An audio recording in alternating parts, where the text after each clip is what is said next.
Andrew McCART, IFL TV, in association with MTK Global. I'm here in sunny Marbella. With me I've got Sean McCOMB, aka, was it? Big Shawnee Mac, the big public nuisance. Yeah, so many names, mate, so many names. Sugar Shawnee Mac, public nuisance.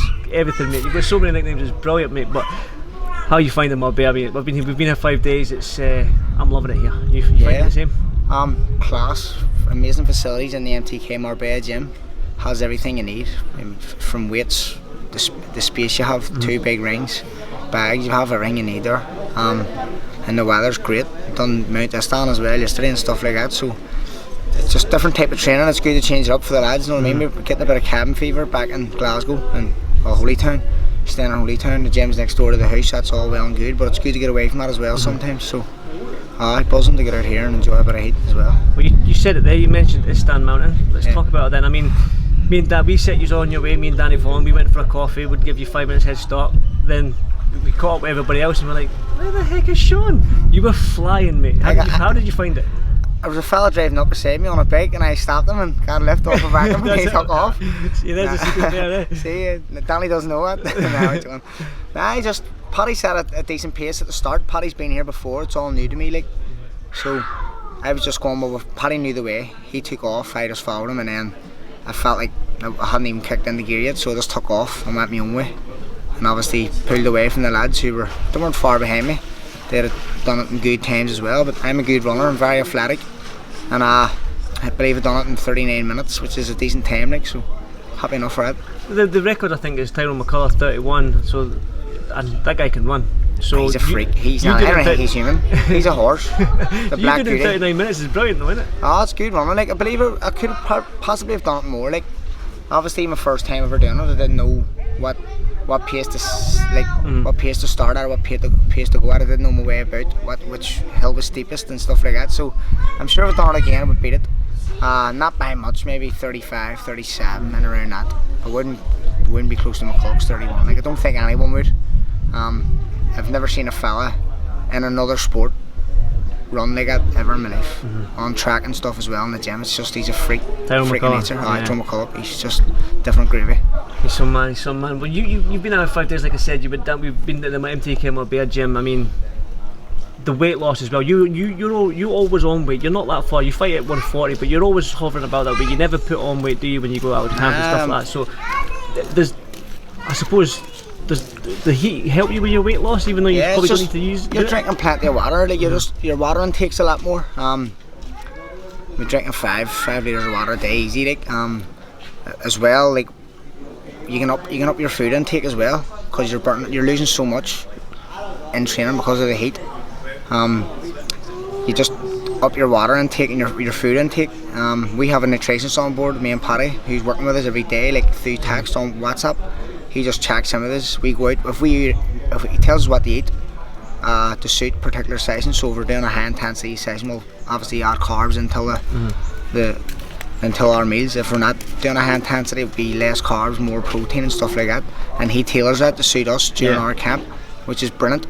But he just, if we're out for food, if we aren't cooking our own food, like over here it's a bit different as it is in Glasgow. We cook our own food in Glasgow and stuff like that. Over here we eat out. We just send him a photo of the menu and we try and go to the healthier places, so the food's cooked well, and he just picks off the menu what we should eat to suit the next session we're doing. To be fair, John, we've ate out a couple of times, but the food here, doesn't matter where you go, it seems the food here is just phenomenal. Like wraps, noodles, everything you need. It's everything good. Like I said, we've went to good spots. Good, like, there's burger places and there's KFC, there's Burger King, McDonald's, stuff like that. We're just avoiding them. I had a burger yesterday, was dumb. Going to proper restaurants, you're okay. You can eat what you want, lad. Paddy, on the other hand, I don't think he can eat anything. He can ice cube sandwiches for next. I mentioned that my interview with Paddy. We went out for that Indian. You were like eating that chicken tikka masala, whatever it is, and Paddy had like 3 chicken strips. So he's doing brilliant. Paddy, it's the latest night he's been in a long time. He's really got his focus back, and you can see where he wants to go. His vision now. He knows he's suffered from 2 defeats that he potentially shouldn't have done. Maybe, alright, the world title fight is an exception because it was a freak punch and he was on the weight, he'd done everything right there. But now he's got his focus back. He's going to drop down to a lighter weight and light flyweight, and having this nutritionist on board, Stephen Floyd, is just fantastic for him. And you can see now, you've seen it yourself, he's eating chicken breast when the rest of the team's eating Indian and eating with chips and stuff for else they want.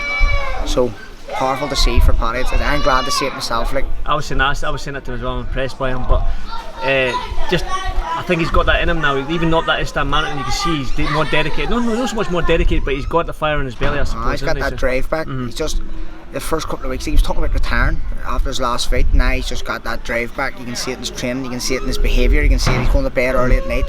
He's just got it back, and I'm glad to see it. He knows where he wants to go. He doesn't want to go to this game without a world title. And if he keeps going the way he's going, it has to gradually just bring it down over time. I can see him win another world title. I can see him win a world title. Definitely, I echo that as well. But back to you. You're fighting on August 3rd at the Fela Festival, McCollin show. I don't know if you can talk about your opponent just yet. I don't know if it's been announced or anything. It hasn't been announced. In fairness, I don't really know who it is. I've been told 2 or 3 names, and I know that MTK is very busy. Jamie Conlon, who sort of works with me, is busy. He's in Kazakhstan at the minute, so I don't want to bust his balls and ask him. I'm training like I'm fighting for a world title always, so it doesn't matter who I'm fighting. I'm a professional athlete. I'll train professionally. I don't need a big name to get me up for training. I get up, and once I'm there, I'll put the work in. And I'm looking. I know they're looking to get me 8 tough rounds. So hopefully they're bringing in a tough opponent. They've mentioned 2 or 3 that the records say they're tough opponents, and hopefully I can get 8 tough rounds then, because then I can push on for a good title fight then later on in the year. We mentioned that we spoke again off camera a few days ago. We went out for dinner, and that it seems like every single sort of, because you're in a tough division, every sort of like international title or small titles is held up. Sam Maxwell's got the WBO European. Another gym mate, Tyler McKenna's got the WBC International. I think Akeem Brown's got the IBF version. So where do you go? What kind of? I mean, titles is what you're in the game for, I suppose. But where would you like to go? That's it. Well, I mean, Tyrone and Sam's been in this game a lot longer than me, so let them stake. They have their titles, they've earned it. They've been in this game a couple of years now, and I'm only in it. I'm not in a year yet, and I'm looking on titles, not on the door titles. So there's no rush really. I'm only 26 as well. Obviously, me being very eager and keen to get fights, I want titles. I know I'm good enough. People who watch me around the gym see me sparring, seeing people who are going on and winning massive titles, and seeing me sparring them, they're going, he's ready for a title now. But that's because I know I am. But I mean, again, there's no rush.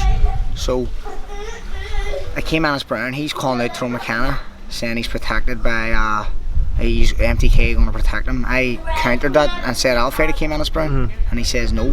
What titles have you got? But sure, he's protecting himself then. Yeah. What, like, you know what I mean? Don't blame him either, like, because it's only going to end one way. I believe he's absolutely no chance of beating me, like, and I think he knows that himself. That's why he probably says no.